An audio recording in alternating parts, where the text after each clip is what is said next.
Hey everyone, how you doing today? It's me, David, Jersey Boy Music. I'm here in the Beatles corner, so we're collecting the Beatles 101 with another video. This time it is all about the Hard Day's Night album, the British version versus the American version. So let's learn a few things, all right?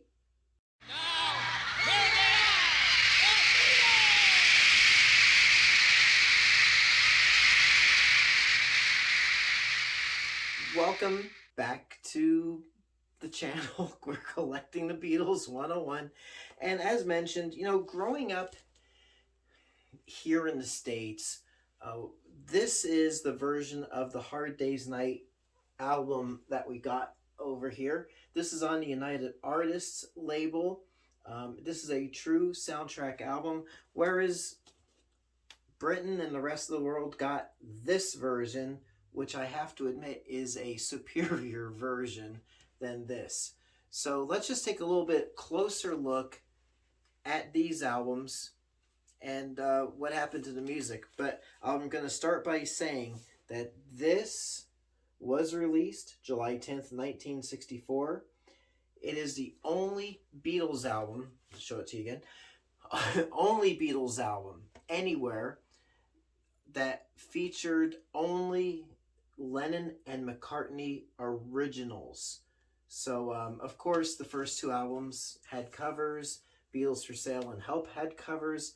But then the rest of the albums also featured songs written by George Harrison, and in the case of Abbey Road and the White Album, Ringo wrote a song on each of those. So only album, original album, canon album to feature all Lennon McCartney stuff. Got it? Get it? Got it? Good. So let's take a closer look at the selections we have. So I think it's safe to say everybody watching is familiar with the British A Hard Day's Night album. Now I say British because that's where it was first released. And it was released most of the planet back in '64. And familiar with the back cover and the song listings, liner notes. This is obviously the canon version of the album, but let's take a look at what we got here in the States, a little bit close-up look. So, released on June 26, 1964 is the United Artists version of the soundtrack album, and this is a true soundtrack album. And I actually prefer the cover over the British one. It's a little bit, to me, it's a bit cooler. But let's see what we have on the back. Okay, the back cover. And A Hard Day's Night, Tell Me Why, I'll Cry Instead.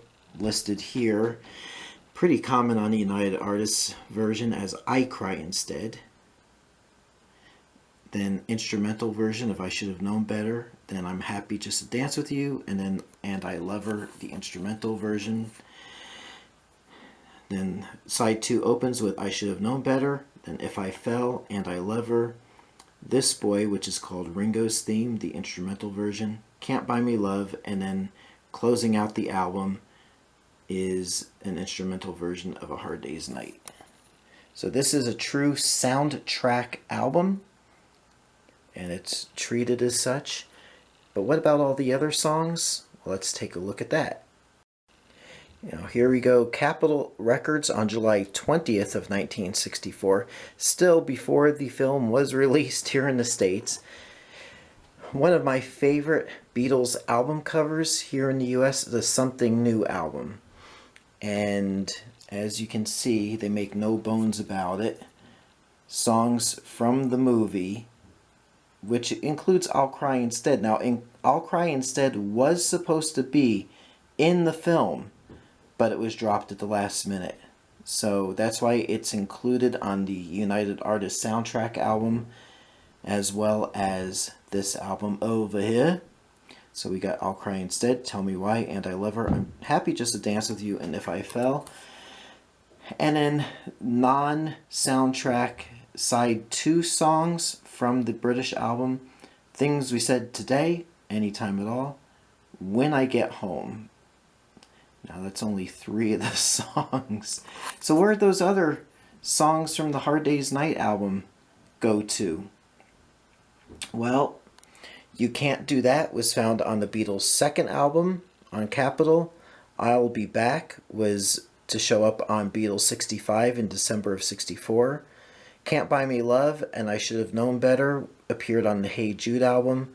And A Hard Day's Night, that song, was only released as a single here in the States until it made its album appearance on the 1962 to 1966 album.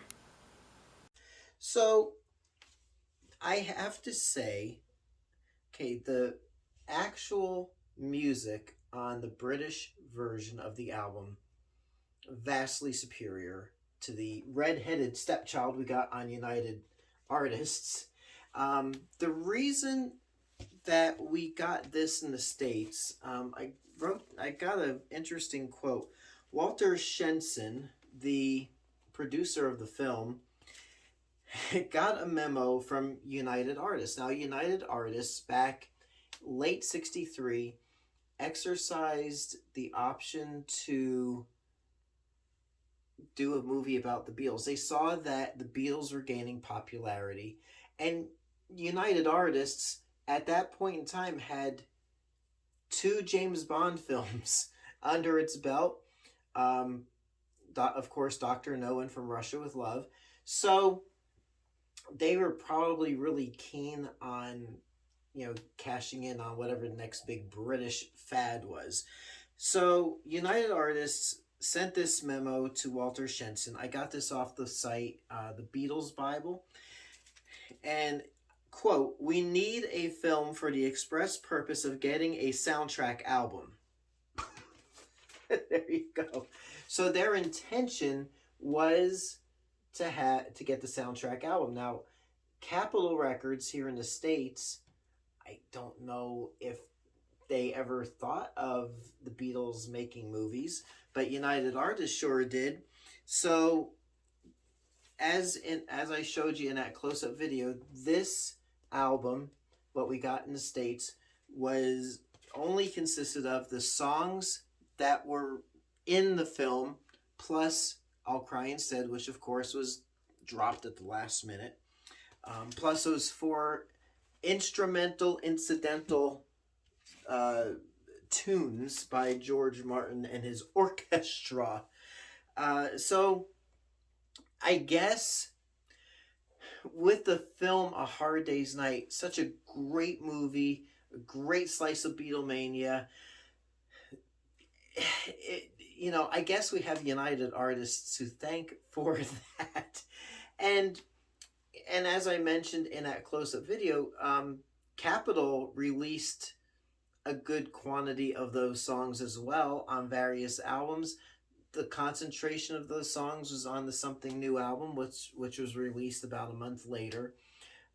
And the interesting thing now with the American Hard Day's Night album, interestingly, growing up, whenever I listened to this, and I didn't listen to it very often, because just the sound of the Beatles' music was different than what we were getting on Capitol Records. So with this, you're not getting the Dave Dexterized, echo-drenched, reverb-laden songs. You're getting, I would say, as pure as possible, to what the Beatles actually recorded, without those all that special effect wizardry that Dave Dexter authorized on the Capitol albums. The Something New album, it was the first early Beatles Capitol album that actually utilized true stereo mixes and true mono mixes. So it wasn't the full down mono mixes either. So that's a unique, and we're going to take a closer look at the Something New album in another video sometime down the road. So, I have to say, once again, I love this album. I love the British version. Growing up, I had read so much stuff that the Beatles had written like 13 songs for the film, and I always wondered where those other songs went when I listened to this album. Well, they are on side 2 of this record, but then they appeared on those other albums as well. So we weren't cheated out of anything. What would I listen to growing up? Rarely listen to this. I would listen to the Something New album, as well as my 1962 to 1966 album if I want to listen to the song A Hard Day's Night in a collection on EMI.